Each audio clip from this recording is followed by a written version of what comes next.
Halo guys, balik lagi dengan Efek Anime.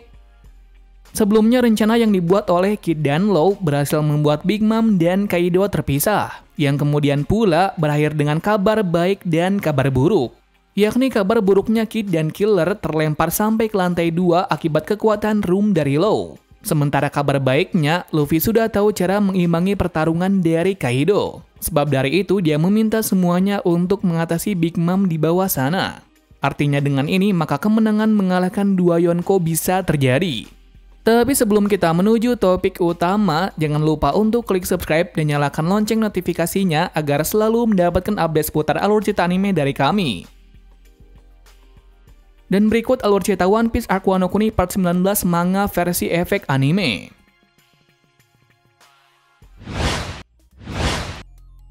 Setelah sebelumnya Kid terlempar ke lantai bawah bersama dengan Killer, ternyata Zoro juga terlempar ke sana bersama dengan Law. Beruntungnya di sana, mereka berdua bertemu dengan Sanji yang sedang berada di sana berlarian. Nah, dengan adanya hal ini, Law memintanya untuk menutup luka dari Zoro agar tidak terlalu parah. Pastinya Sanji yang melihat Zoro seperti itu berpikir kalau pertarungan di lantai atas memang sangat brutal. Lantaran ia sudah mengetahui kalau Zoro menerima luka seperti itu, maka daya tempur yang terjadi sangatlah besar. Lucunya di sini meski awalnya mereka bertengkar seperti biasa, tapi saat itu Zoro mau tidak mau harus menambah lukanya itu agar bisa bertarung kembali nantinya. Kebetulan dalam perjalanannya menuju ke tempat chopper, mereka bertemu dengan Kawamatsu dan Izo. Dengan demikian mereka langsung pergi untuk ke lantai atas dengan segera.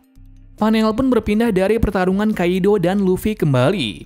Mengejutkannya dalam kondisi seperti itu, secara tak terduganya Luffy terjatuh dari Onigashima yang sedang terbang.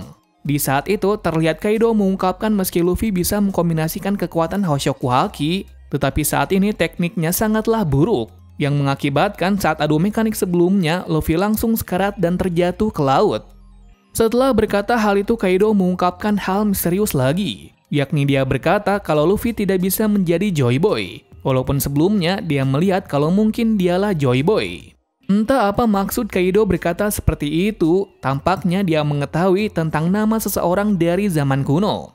Kemudian untuk membuat semua samurai dan aliansi bajak laut aneh ini, Kaido meminta Bao Huang untuk menyampaikan kemenangan kepada seluruh orang yang ada di kuil. Dengan begitu, maka para samurai akan kehilangan semangatnya dan mengalami penderitaan sama seperti dulu kala. Berlanjut dari aula tengah yang penuh dengan ledakan besar dari Queen.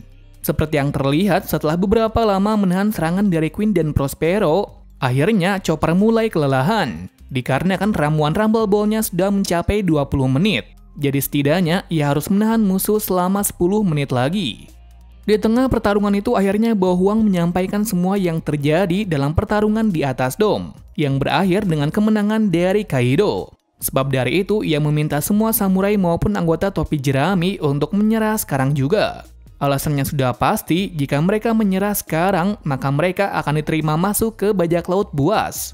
Jelas semua kru topi jerami yang mendengar berita tersebut sangat terkejut dengan apa yang dikatakannya. Lantaran tidak mungkin Luffy akan kalah dalam pertarungan ini. Di sisi lain di bawah airnya Kinemon menemukan keberadaan dari Momonosuke. Yang mana saat menemukannya, Momo tiba-tiba saja merasa sakit kepala yang luar biasa.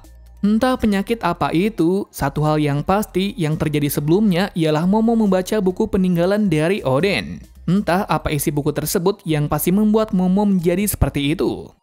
Lalu dalam keadaan itu Kanjuro yang baru mengetahui keberadaan dari Kinemon dan Momonosuke langsung berubah wujud ke bentuk Oden. Tujuannya sudah pasti untuk mengelabui mereka berdua lagi sama seperti sebelumnya. Jelas melihat hal itu, Kiku yang tahu kalau orang itu Kanjuro langsung bergerak untuk menyerangnya. Lantas yang terjadi malah Kiku mendapat tusukan yang dalam dari Kanjuro yang membuatnya terluka sangat parah. Tepat sekali, meski sebelumnya Kiku benar-benar mau membunuhnya, tetapi saat mengarahkan pedang ke arahnya pun dia tidak sanggup. Kenapa demikian? Lantaran dari sejak kecil Kanjuro selalu menjaga dan mengajarkan setelah kakaknya menghilang. Sebab dari itu sebenci-bencinya kepada Kanjuro tetap saja ia melihatnya sebagai teman.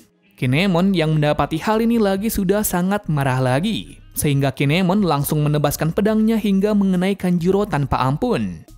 Di saat terakhirnya Kanjuro berkata kalau ia tidak menyesali hal ini, lantaran ini adalah puncak dari karirnya itu.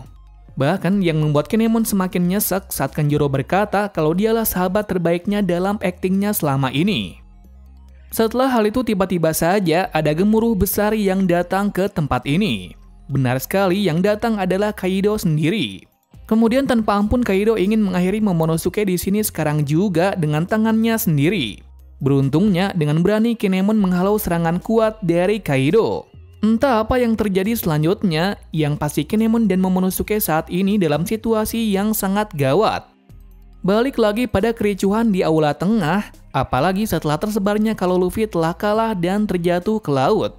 Sembari meratapi hal tersebut, semua samurai termasuk kru topi jerami lainnya juga diharuskan untuk menahan gencatan senjata ini, yang mengakibatkan semuanya menjadi tidak bisa berpikir jernih lagi. Tentu saja mendengar berita itu, para kaya Zainen tidak mempercayainya, lantaran Luffy telah berjanji untuk memenangkan pertarungan ini. Jadi yang bisa dilakukan sekarang hanyalah mempercayainya saja. Lalu pada sisi Chopper yang sudah tidak kuat menahan Queen beserta Prospero akhirnya hanya bisa pasrah saja. Beruntungnya sebelum kondisi kian memburuk, untungnya Sanji berhasil datang di saat yang tepat. Baiknya di situ dia juga bisa menahan panah beruntun dengan menggunakan kepala dari Queen sebagai tameng berputar. Usai melakukan itu Sanji langsung berkata kalau Luffy tidak akan mati di tempat ini. Lantaran sebelum-sebelumnya Luffy juga demikian. Jadinya agar tidak memperkeruh keadaan, ia meminta Chopper untuk menyembuhkan Zoro sekarang juga. Alasannya sudah pasti, jika Zoro sembuh maka kekuatannya juga akan bertambah berkali-kali lipat dari sebelumnya. Artinya, yang akan mengatasi Queen di sini adalah Sanji sendiri. Mendengar semua perkataan itu membuat para samurai langsung tertegun. Bagaimana tidak, para anggota topi jerami tetap percaya kepada kaptennya apapun yang terjadi. Akan hal itu pula yang sebelumnya samurai goyah akan kabar itu kini menjadi bersemangat lagi. Lanjut lagi dari ketegangan di lantai bawah, yang mana setelah terkena gada maut dari Kaido, tampaknya Kinemon sudah mencapai batasnya serta tidak bisa bergerak. Meski demikian, dia tetap akan mengulur waktu agar Shinobu bisa membawa Momo kabur dari sini. Di saat terakhirnya Kinemon yang sudah sekarat hanya bisa mengingat tentang kebersamaannya dengan Kinemon beberapa bulan sebelumnya. Yang kemudian Kaido langsung menusuk Kinemon sebagai penghormatan sebagai samurai sejati. Dengan demikian pula mengakhiri kisah dari Kinemon si pedang api. Beralih dari sisi Kinemon yang dibawa keluar oleh Shinobu. Yang mana saat itu, Momo yang sudah tidak kuat lagi dengan apa yang terjadi di kepalanya, mengatakan kalau ia harus memberitahu semuanya bahwa Luffy masih hidup dan pasti akan kembali. Jadi sebelum sampai Luffy datang kembali, ia meminta semuanya untuk berjuang keras walaupun tenaganya terkuras habis. Nah, kenapa Momo bisa seperti itu? Yakni ia bisa mendengar perkataan dari Luffy dengan kekuatan anehnya itu. Yang mana Luffy yang sudah berada di lautan berkata kalau dirinya akan tetap mengalahkan Kaido apapun yang terjadi. Sebab dari itu, Momo akan mempercayainya sampai pertarungan ini berakhir. Seketika mendengar kabar itu dari Momo langsung semua tersenyum dengan lebar dengan dipenuhi kembali semangat yang berapi-api untuk memenangkan pertarungan. Sementara hal itu berlangsung, Momo dan Shinobu dalam kondisi yang buruk. Yakni dia sudah tidak ada jalan keluar lagi dikarenakan di hadapannya sekarang adalah Kaido. Nah, untuk mengatasi hal ini Shinobu langsung menggunakan jurusnya untuk keluar dari sini. Yakni yang dilakukan adalah menjatuhkan dirinya dari sini. Lantaran hanya itu saja yang bisa dilakukan sekarang. Sedangkan di bawah laut Luffy masih terlihat pingsan dan berangsur ke lautan dalam.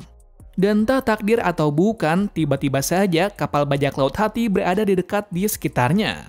Pastinya saat itu mereka langsung mengejar topi jerami dan langsung membawanya ke kapal. Atas hal itu akhirnya Luffy berhasil selamat dari kematian berkat bajak laut hati. Yang menjadi menarik dari situ ialah saat itu anggota bajak laut hati sangat terkejut saat berada di lautan. Kenapa demikian? Meski di bawah laut seperti ini, mereka bisa mendengar suara Luffy meski dari kejauhan. Entah kenapa hal ini bisa terjadi, yang pasti ada sesuatu misterius lagi tentang maksud dari Voice of All Things. Panel berganti pada Usopp dan Nami yang mencoba berlari menuju ke lantai pertunjukan. Alasannya sudah pasti untuk berkumpul dengan lainnya. Namun di saat menuju ke sana, tiba-tiba Klimatek Nami bergerak dan berbicara. Ternyatanya tak lain itu adalah Zeus. Nah, mengapa hal ini bisa terjadi? Dikarenakan sebelum sempat jiwanya habis dimakan oleh Big Mom, entah kenapa saat itu dia bisa masuk ke senjata dari Nami.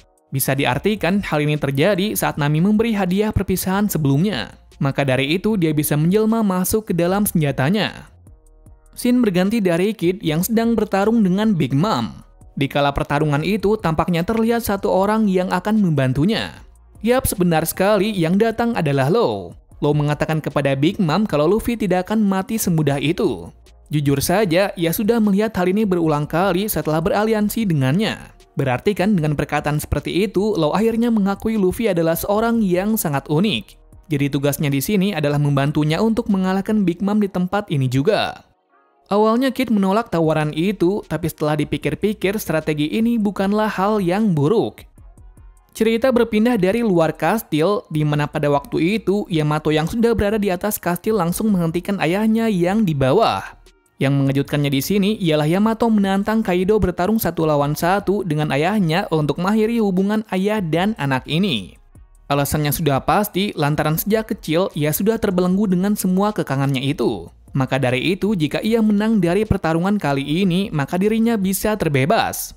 Scene berganti dari memperlihatkan kemeriahan di ibu kota Wano Kuni, yang mana terlihat sepertinya acara itu sudah mulai pada puncaknya. Tak jauh dari tempat itu diperlihatkan Hitetsu dan Otoko sedang meratapi apa yang terjadi kemarin, sembari berharap bisa melihat masa depan yang lebih baik dari malam ini. Lalu di tepi pulau Wano Kuni sepertinya pulau Onigashima sudah masuk dalam kawasan Wano Kuni. Hal ini bisa terlihat dari pulau itu yang sedikit lagi sudah masuk pulau Wano Kuni. Selanjutnya cerita berpindah dari Kastil Panjia, yakni saat itu CP0 masih mengevaluasi apa yang terjadi dalam pertarungan ini. Saat itu pula, mereka sangat terkejut meski para samurai telah kehilangan cahaya, mereka tetap saja masih terus bertarung sampai akhir. Diperkirakan saat ini, pertarungan masih berat sebelah, yakni kubu dari samurai berkisar 7.000 pasukan, sementara pihak Kaido masih berkisar 20.000 pasukan.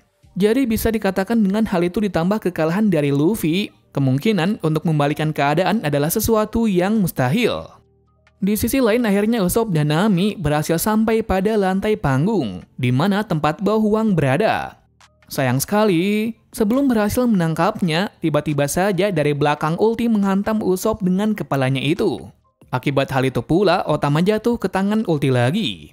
Nami yang tidak mau terjadi apa-apa lagi langsung menggunakan kekuatan barunya untuk menghantam ulti dari depan. Kemudian dilanjutkan dengan serangan andalan dari Nami yang membuat terkapar hangus hingga membuatnya pingsan. Dengan begini, maka tidak ada yang mengejar-ngejar Otama lagi. Seketika melihat hal itu secara tak sadar Bao Huang yang masih menggunakan mode pengeras suara juga mengatakan hal tersebut yang membuat semua pihak dari Kaido sangat terkejut dengan apa yang terjadi karena 2 Tobiropo telah dikalahkan. Cerita berganti pada pertarungan di luar kastil tepatnya di atas dom. Di mana pada waktu itu diperlihatkan Kaido masuk ke mode naganya lagi untuk menghentikan omong kosong dari Yamato. Jelas saja Yamato yang dikatain seperti itu sangat marah serta mengatakan kalau ia akan berlayar bersama Luffy setelah menyingkirkan Kaido dari Wano Kuni. Kaido menjawab dengan lantang bahwa ia tidak akan pergi kemana-mana lagi, lantaran Wano sangat istimewa. Alhasil dengan adu argumen yang tiada henti-hentinya terjadilah pertarungan antara ayah dan anak itu. Lanjut lagi pada sisi di lantai panggung. Setelah kekalahan ulti, Bao Huang yang terkejut dengan apa yang dilihatnya, Usopp menggunakan celah itu untuk menangkapnya dengan kekuatan pohon monsternya. Alasan Usopp dan Nami mengincarnya ialah sudah pasti agar Otama bisa memerintah para gifter yang telah memakan Kibi Dangonya. Meski awalnya Tama gugup dan ketakutan, akhirnya dengan kepercayaan penuh ia bisa memerintah semua gifter untuk membantu para pihak samurai dan Luffy. Jelas saja, setelah menerima perintah tersebut semua gifter langsung membuat kericuan yang besar di kastil ini. Tentunya juga membuat celah kepada kru topi jerami untuk bisa berfokus pada pertarungannya masing-masing. Ketika melihat hal itu, Queen sangat terkejut dengan apa yang terjadi di sini. Satu hal yang ia tahu bahwa hal ini pasti berkaitan dengan gadis kecil itu. Lalu untuk mengakhiri keributan ini, dia berniat untuk membunuhnya dengan lasernya itu. Beruntungnya sebelum hal itu terjadi Sanji dengan sigap menghentikannya. Nah, akan hal itu Queen tidak bisa menghentikan gadis itu. Jadi dia akan meladeni anak dari Judge agar bisa membunuhnya nanti. Selain itu, ia juga tertarik bertarung dengan anak dari Germa yang satu ini. Kemudian untuk menunjukkan keseriusannya, ia masuk ke dalam mode hybridnya, Yang mana Melee Queen sangat berbeda dengan hewan lainnya, lantaran dia telah memodifikasi tubuhnya menjadi cyborg. Nah, kenapa bisa seperti itu? Dikarenakan pada zaman dahulu, ia juga anggota dari match bersama dengan Judge. Well, cerita berhenti sampai di sini dulu saja.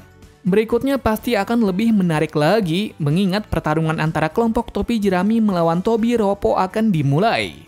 Terima kasih sudah menonton video ini dan sampai jumpa di video selanjutnya.